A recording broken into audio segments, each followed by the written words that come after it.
Yeah, back at you again.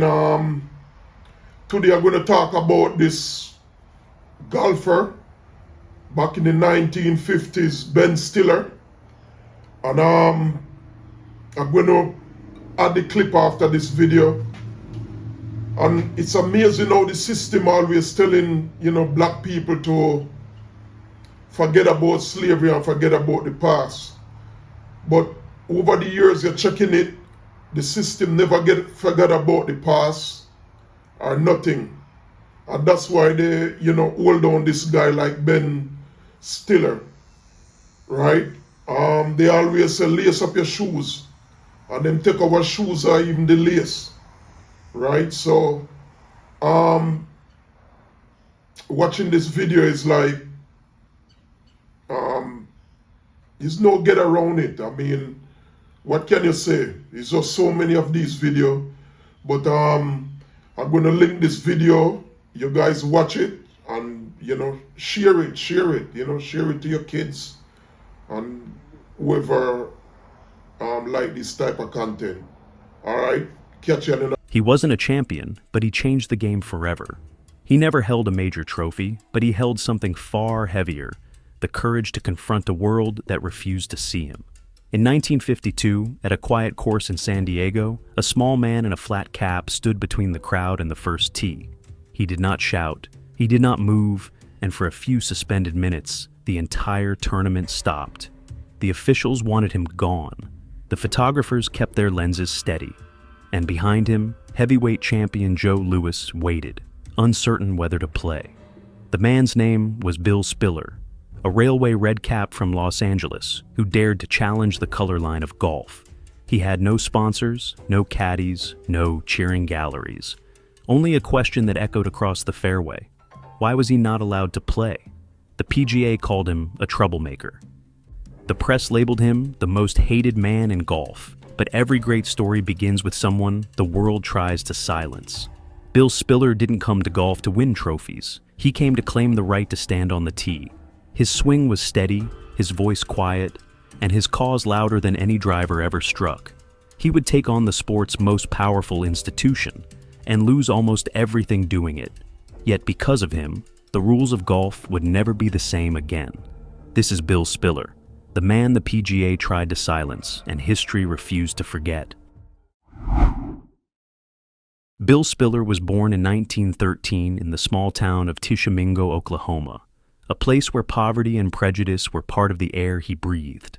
His childhood was marked not by luxury, but by the quiet dignity of survival. His parents taught him that work was sacred, that a man's worth wasn't in his wallet, but in the way he carried himself when no one was watching. He grew up under the long shadow of segregation. Even as a child, he learned how to navigate a world that told him what doors he could and couldn't enter. In earnest, he developed a calm discipline, a patience that would later define his fight. Spiller was gifted with a sharp mind. He graduated from Wiley College in Texas, an achievement remarkable for an African-American man of his generation, and went on to become a teacher.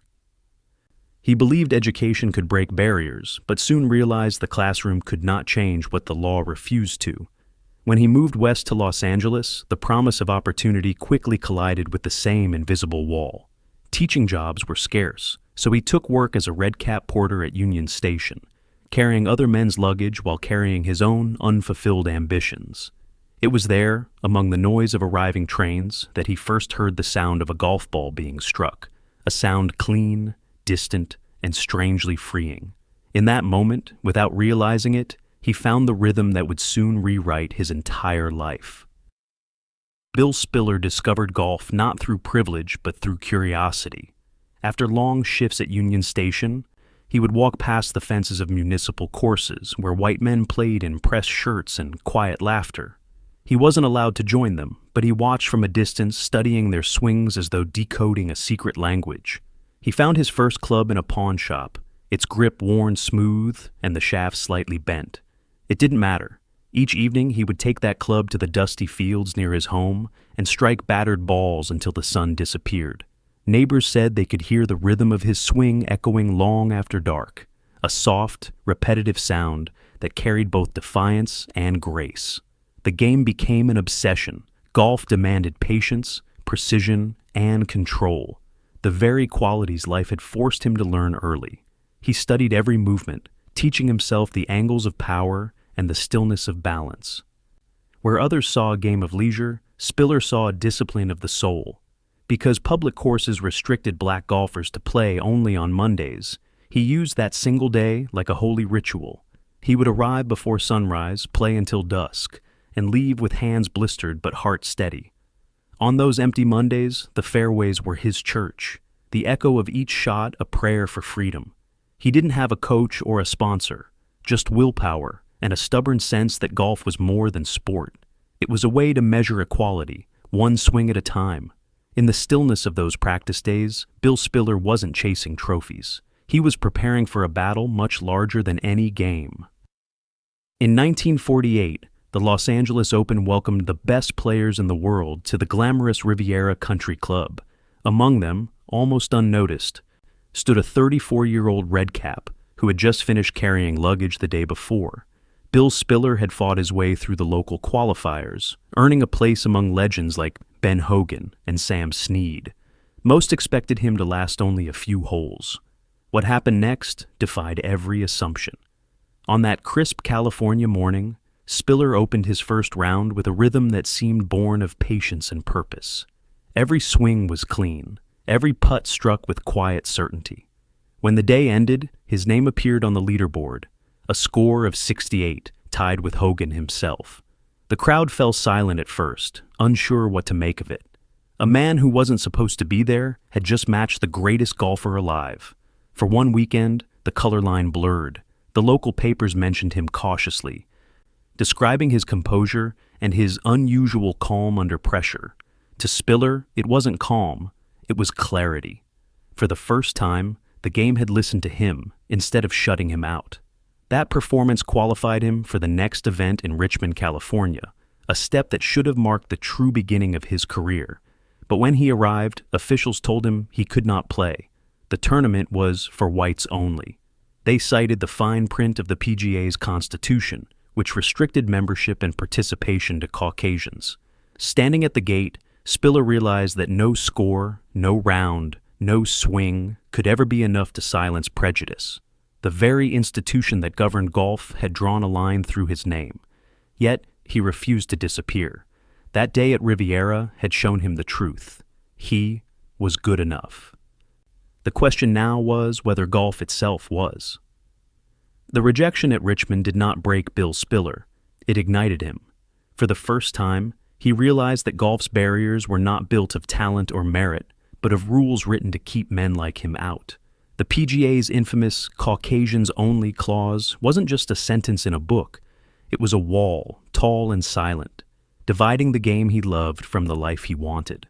Spiller filed a lawsuit against the PGA, demanding the right to compete. It was a daring move for a man with no sponsors, no money, and no protection. Many of his peers begged him to back down. They feared retaliation, the quiet blacklisting that could end a golfer's livelihood before it even began. But Spiller had already carried heavier burdens than fear. He refused to retreat. The PGA offered a private compromise. They promised reform if he would withdraw the case. Believing that reason could triumph over prejudice, Spiller accepted their word and learned, painfully, that institutions rarely change out of kindness.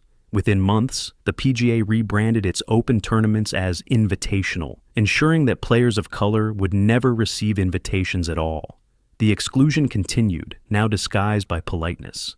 It was a clever betrayal, and it worked. Doors that had once opened briefly slammed shut again. Sponsors vanished. Even black newspapers began to lose hope, wondering if Spiller had asked too much of a game that refused to see him as equal. But defeat didn't harden him. It deepened him. He once said to a friend that, when people lie to you long enough, you learn to speak truth more quietly and swing harder. He kept practicing, kept teaching, kept showing up wherever they would let him play. The cost of resistance was steep. He was labeled a troublemaker, whispered about in clubhouses, unwelcome in locker rooms. But his calm never cracked. Beneath the surface, he was forging something larger than victory, a moral argument that the game itself would have to answer. The system had struck back, but so had Spiller, not with rage, but with resolve. His fight was no longer about one man's right to play. It had become about who golf would choose to be. When every door closed, Bill Spiller found open ground. Shut out of the PGA, he joined the United Golfers Association, a parallel circuit where black golfers built their own world, their own trophies, their own sense of belonging. On these courses, often poorly maintained and far from television cameras, Spiller dominated. He won repeatedly, and more importantly, he gave hope to players who still believed skill could outlast segregation. But victories there didn't erase the sting of exclusion. He would drive past the grand clubs of Los Angeles, knowing the fairways were pristine and forbidden.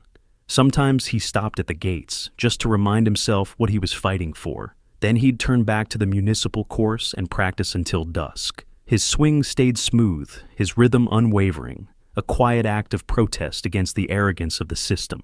He carried himself with dignity, even when the world refused to grant it. At a tournament in Bakersfield, he was told not to enter the clubhouse after finishing his round. Instead of arguing, he walked in calmly, extended his hand to the club president's wife, and invited her to dance. She said yes. For a moment, the music drowned out the ugliness of the times. To the young golfers who watched him, Spiller was more than a competitor. He was proof that self-respect could survive humiliation, that you could lose every invitation yet still command the game with grace. Each Monday, when public courses opened briefly to black players, he returned to the fairways like a man visiting an old friend. He hit ball after ball, his swing cutting through the silence of empty fields. He knew the system could deny him trophies, but it could not deny him the sound of a clean strike. That sound, sharp, pure, defiant, was his freedom. In early 1952, the San Diego Open was set to welcome America's best golfers. Among the entrants was heavyweight boxing legend Joe Louis, playing as an amateur. Bill Spiller, having qualified through skill and persistence, expected to join him. But on the morning of the event, officials quietly informed Spiller that he was banned once again. The reason was the same one he had heard for years: the color of his skin. This time, he refused to leave quietly. As players gathered on the first tee, Spiller walked forward and stood in their path. He didn't raise his voice or cause a scene. He simply stood there, facing the fairway that had always been denied to him. The crowd froze. The tournament stopped. Behind him, Joe Louis lowered his club, unsure whether to play or protest. For those few minutes, time itself seemed to hold its breath. That image, one man standing alone on the tee, spread quickly through newspapers and whispers across the country. It forced golf to confront what it had long tried to hide. Spiller's calm defiance exposed the absurdity of a sport that preached honor while practicing exclusion. Within days, the incident reached the desks of lawmakers and reporters who had never before cared about golf. The pressure mounted. The PGA, embarrassed but unyielding, issued vague promises of review. Behind closed doors, they called Spiller dangerous. But history would remember him differently. The San Diego protest marked the moment golf's quiet rebellion began to roar. Spiller had no power, no platform, no sponsors, only conviction. Yet his silence on that tee was louder than any crowd. That morning, he didn't just stop a tournament. He cracked the foundation of the sport itself, and the echoes of that stand would travel far beyond the fairways of San Diego. How long do you think this shutdown will last? More than 35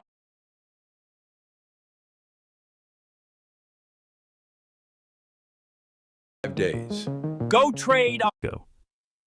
By the late 1950s, the noise around Bill Spiller's protests had reached the halls of power.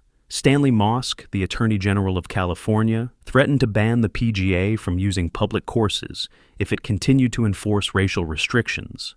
Cornered by law and public pressure, the PGA finally removed the Caucasians Only clause in 1961.